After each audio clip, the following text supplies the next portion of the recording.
انت بيتنصب عليك، اي سوبر ماركت بتدخليه بيتنصب عليك. ايه متفاجئه؟ لا انت بيتنصب عليك بجد، عشان انت لما بتروحي على رف الزبادي والحاجات اللايت وتفتكر انك كده بتجيبي حاجه تساعدك في الدايت، يبقى انت بيتنصب عليك. انا اتنصب عليا.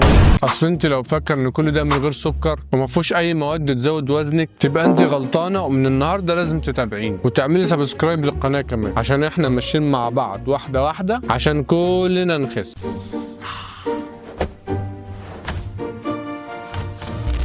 نخش في الموضوع على طول، نخش في الموضوع. في البدايه كده وقبل اي حاجه ومن غير لف او دوران كتير، اي منتج بتجيبيه من السوبر ماركت مكتوب عليه لايت او دايت او فيت او زيرو او حتى هيلثي، مش شرط خالص يكون بيساعدك تحرق دهون، ولا حتى شرط يكون سكره قليل، ولا شرط انه يكون مناسب لجسمك اصلا. بالعكس، ده في اغلب الاحيان بيكون بينصب عليك ويفضي جيبك من الفلوس مش من اي حاجه تانية. طب وبعدين يا دكتور ميجز اعمل ايه في المصيبه دي؟ على الهادي خالص انا هعلمك ازاي تقري الليبل وتعرفي ايه اللي بيساعدك في الحرق بجد بدل ما يضحك عليك. الزبادي اللايت اللي هو فعلا ممكن يكون منتج محترم وفيه كميه عناصر غذائيه مناسبه جدا، يعني مثلا حاجات زي اللبن متخمر مع بكتيريا نافعه للجسم وشويه بروتين على شويه كالسيوم، حاجات ما فيهاش اي مشكله خالص. المشكله بتبدا تظهر لما تلاقي العلبه ديت مكتوب عليها زبادي لايت. هتفرحي فرحه اللي لقت الجزمه اللي بتدور عليها من شين في المحل اللي تحت بيتها، طرحه كرومبي بسدسه مش بربطه، وتروح تجيبيها وانت ضميرك مرتاح وفاكره يعني ان دي اللي هتساعدك انك تحرقي دهون ومش هتاثر على الدايت بتاعك خالص. لكن الحقيقه ان ده ما بيحصلش، لان في الاول لازم تفهم ان الزبادي ده عشان يبقى لايت حصل له ايه. اول حاجه بيشيلوا الدسم، وده بقى اللي بيدي احساس الشبع وبيبطئ من امتصاص السكر وبيخلي الاكل يقعد فتره اطول في معدتي. فلما تشيل الدسم الطعم الطبيعي بيبقى ماسخ والقوام بتاع الزبادي يبقى ميه بالظبط. فلو اكلت زبادي من غير دسم مش هتقدري تكملي معلقه واحده بس. عشان كده الشركات اللي بتعمل الزبادي ده فكرت في انها لازم تعوض طعم الدسم ده، فيعوضوا بايه بقى؟ سكر ومحليات ونكهات صناعيه ومثبتات قوام، شويه حاجات كده ملهاش اي لازمه لجسمك خالص، بالعكس دي كمان هتضرك. عشان كده انت لازم تتعلمي تقري الليبل اللي على المنتج. اصل الليبل ده مش معمول زينه ولا هي حركه تسويقيه وخلاص،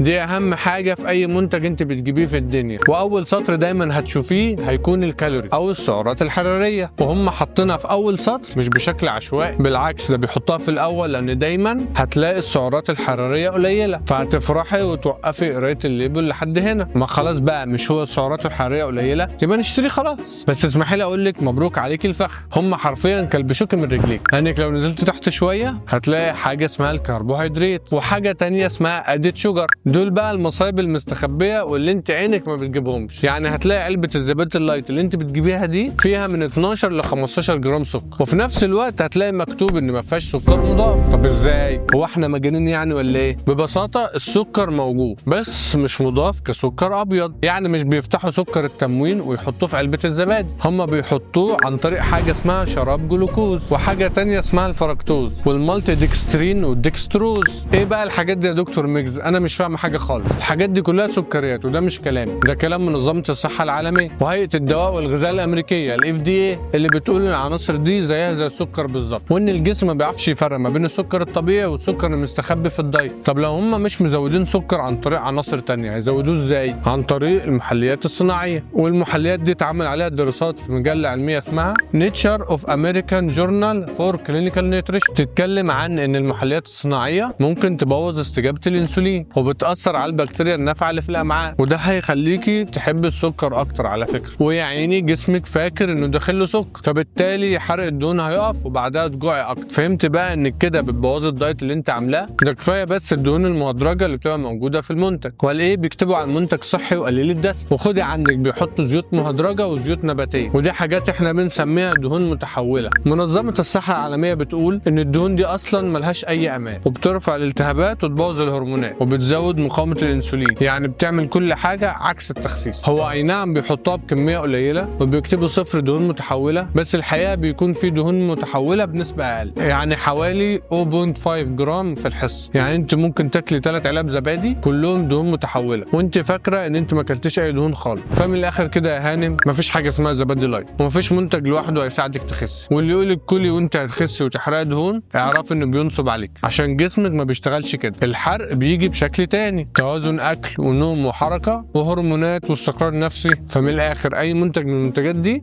هيبوظ اي عنصر من العناصر دي يبقى ملوش لازمه. الدايت تجاره كبيره والشركات بتعرف تسوق لها بشكل كويس، فخدوا بالكم من الحاجات دي. واي حد عنده اسئله يكتبها لي في الكومنتات وانا هرد على اسئلتكم كلها ايا كانت هي ايه. ما تنساش تعملوا لايك وسبسكرايب. ماشي، سلام.